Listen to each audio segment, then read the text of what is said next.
नमस्कार, मैं संजय भाटिया हूं और आप देख रहे हैं लोकमत हरियाणा। झज्जर के महर्षि दयानंद स्टेडियम में भारतीय जनता पार्टी ने एक रैली का आयोजन किया। इस रैली में बतौर मुख्य अतिथि भारत के गृह मंत्री अमित शाह पहुंचे। अमित शाह जी ने मंच से डॉक्टर अरविंद शर्मा की जमकर तारीफ की। वहीं अमित शाह जी ने लोगों से आह्वान किया कि 25 मई को अधिक से अधिक मतदान करके डॉक्टर अरविंद शर्मा को विजयी बनाएं। तो आइए सबसे पहले देखते हैं मंच से डॉक्टर अरविंद शर्मा के बारे में भारत के गृह मंत्री अमित शाह क्या कह रहे हैं और लोकमत हरियाणा से बातचीत करते हुए डॉक्टर अरविंद शर्मा ने क्या कहा। ये देखने में दुबले पतले लगते हैं, मगर जब रोहतक की विकास की बात आती है, अच्छे से झगड़ा कर आपका काम कराने वाला आदमी है। बड़े घर के बेटे को जिताओगे ना तो घर पे नहीं आएगा, मिलने नहीं आएगा, गांव में नहीं आएगा। अरविंद भाई को जिताओगे, पान की दुकान पर आपको हाथ में मिल जाएगा। मुझे बताओ, अरविंद शर्मा को जिताओगे क्या? जोर से बोलो जरा, जिताओगे? कमल के निशान पर बटन दबाओगे? देखो भाई, अरविंद जी के नाम के सामने कमल के निशान पर बटन दबाओगे तो एक एक वोट नरेंद्र मोदी को प्रधानमंत्री बनाने वाला है। ये परसों मोदी जी की रैली थी, परसों में शनिवार शाम को हमारी दोनों लोकसभा की कंबाइंड रैली थी और मोदी जी ने भी बिल्कुल साफ स्पष्ट संकेत दिया, संदेश दिया लोगों के लिए। और आज अमित शाह जी की जो है बहुत बड़ी रैली थी, जितने लोग पंडाल में थे उससे ज़्यादा लोग बाहर थे। बहुत बढ़िया रैली थी। आज अमित शाह जी ने भी पूरा संदेश दिया इस इलाके के लिए। अपने संदेश में बोला भी इस बहादुर इलाके के लिए, ये इलाका स्वतंत्रता सेनानियों का, शहीदों का, बहादुरों का, देशभक्तों का इलाका। अब आप देखिए, कई पत्रकारों ने मेरे से पूछा कि आपके यहाँ राजनाथ सिंह जी भी आए, आपके यहाँ मोदी जी भी आए, आपके यहाँ अमित शाह जी आए, कल आपके यहाँ नड्डा जी आएंगे, परसों आपके यहाँ नितिन गडकरी आएंगे, बचा को उनके गडकरी साहब के साथ राव इंद्रजीत भी आए।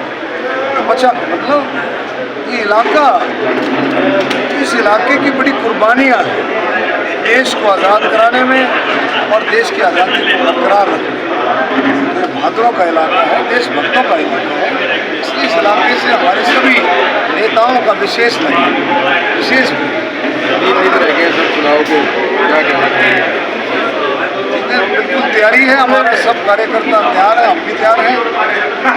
कल वोट पड़े तो बात नहीं, तैयारी है सभी की बहुत अच्छे से।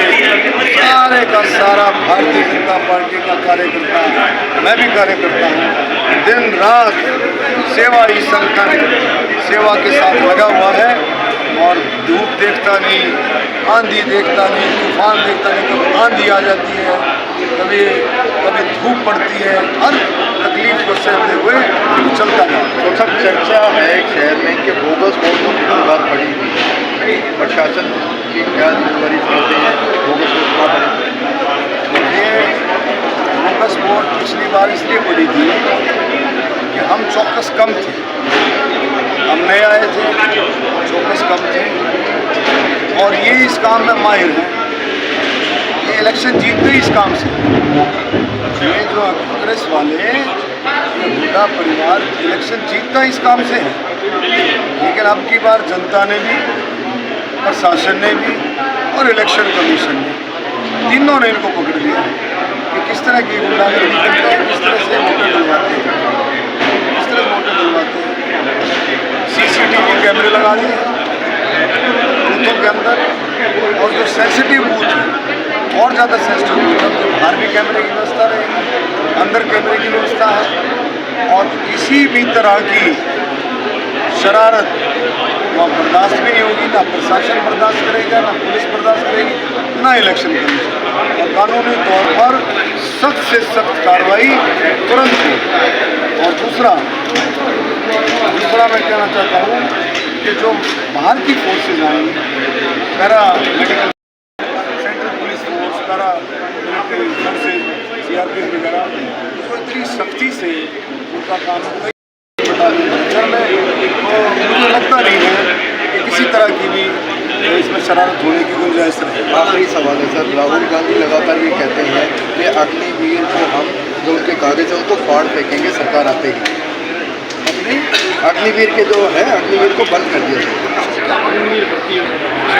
पता ही नहीं, अग्निवीर मेरे हरियाणा के लिए तो वरदान है।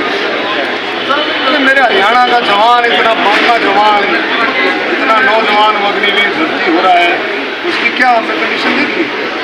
अग्निवीर कहता है कि 25% जो 100 अगर भर्ती हुई है तो 25% तो उनको लोगों को रखेगा, सरकार रखेगी पूरे देश के लिए।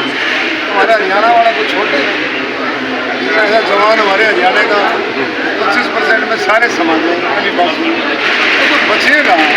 हरियाणा सरकार ने कर दिया 10% आरक्षण। मैं समझता हूँ, आप चिंता ना करो, रिटायर होकर के आने दो। अग्निवीर कोई भी अग्निवीर बेरोजगार नहीं है। ठीक है डॉक्टर साहब, एक बार ये गृह मंत्री जी ने आज बड़ा तारीफ किया, आपकी 2-3 बार नाम भी लिया है, तो उससे कितना बल मिला है आपको? कितनी अंदर से देखिए गृह मंत्री हैं अमित शाह, जो एक वाइब्रेंट नेता भी माने जाते हैं, तो आपका 2-3 बार नाम भी लिया कि आगे स्वतंत्र किया जाएगा डॉक्टर साहब को काम करवाने के लिए, तो कितना अंदर से हौसला मिला है? हमारे नेता हैं, उनका नाम लिया, हमारे से उनका लगाव है, इलाके से लगाव है। तो हमारे इलेक्शन को जिताने के लिए आए, उन्होंने कहा कि मैं इलेक्शन जिताने आया हूँ। तो यही कहना था कि मैं इलाके की, मैं हल्के की, लोकसभा के इलाके की, अपने इलाके की आवाज़ को बहुत अच्छे तरीके से मैं उठाता हूँ।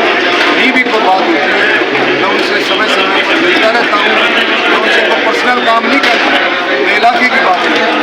या मेट्रो की बात आई है, या झज्जर को एयरलाइन से जोड़ने की बात आई है दिल्ली से, और कोई भी बात आती है, हाई रिलेवमेंट की बात थी, मैंने राजनाथ सिंह जी के पास भी बात की, प्रधानमंत्री मोदी के पास भी बात की। तो इलाके की बातों को मैं रखता हूँ, उनको पता है बड़ी मजबूती से मैं बात को रखता हूँ।